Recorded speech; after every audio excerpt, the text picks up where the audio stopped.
ressens une grande émotion, déjà parce que j'ai participé à l'édition 2014 et je l'associais à des souvenirs extrêmement positifs.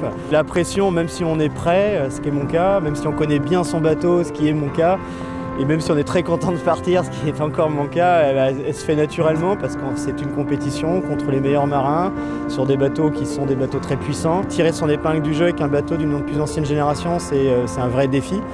Donc j'ai envie de dire qu'être dans les 10 premiers, ce serait déjà une très belle performance. Tout ce que je peux gratter au-delà serait exceptionnel. Bah oui, ça va être un peu punchy, c'est une vraie route du Rhum. Donc on sait quand on fait les transats au mois de novembre qu'il faut s'attendre à rencontrer des dépressions. Et là on en a une très jolie, pas moyen de l'éviter. Il va falloir rentrer dedans. Bah ça y est, là c'est le grand départ, on est en train de larguer les amarres du ponton. On va mettre le cap sur la ligne de départ, donc c'est la course qui commence. La pression qui monte et maintenant j'ai vraiment hâte d'être parti.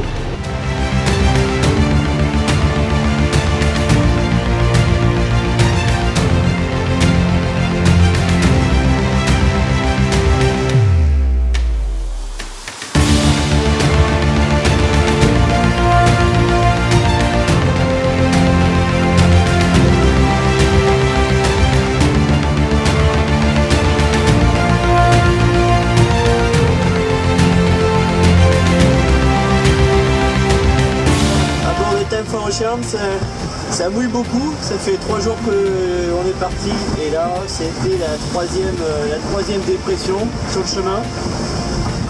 Et j'espère la dernière avant de pouvoir mettre un petit peu de souffle dans le cap et de pouvoir se réchauffer. Comme à la maison.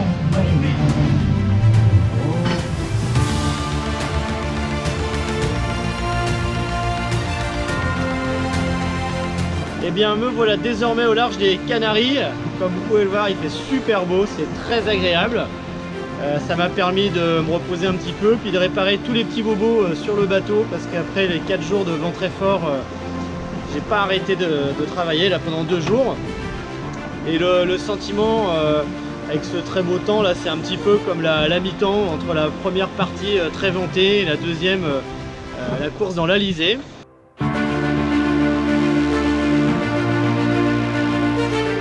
Bonjour à tous. Eh bien ça y est, me voilà dans l'Alizé. Désormais le bateau va vite.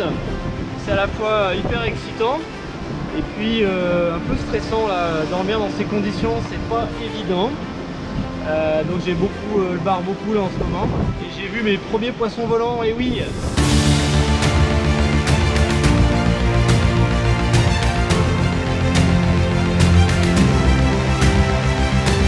Et bah ça y est, j'ai franchi la barre des 1000 milles cette nuit, puisque je ne suis plus désormais qu'à moins même de 800 milles de la Guadeloupe. Alors là je slalom entre tout un tas de gros nuages et c'est un peu la guerre parce que sous les nuages impossible de mettre beaucoup de toile et entre les nuages il n'y a plus de vent. C'est la journée compliquée. Mais bon, il reste encore de la distance jusqu'en Guadeloupe et je vais pas me laisser faire comme ça. Adan, coucou. Je suis pas très loin. Je suis remonté comme une horloge. J'arrive. Et il y a le tour de la Guadeloupe qui nous attend, mon pote. A tout à l'heure.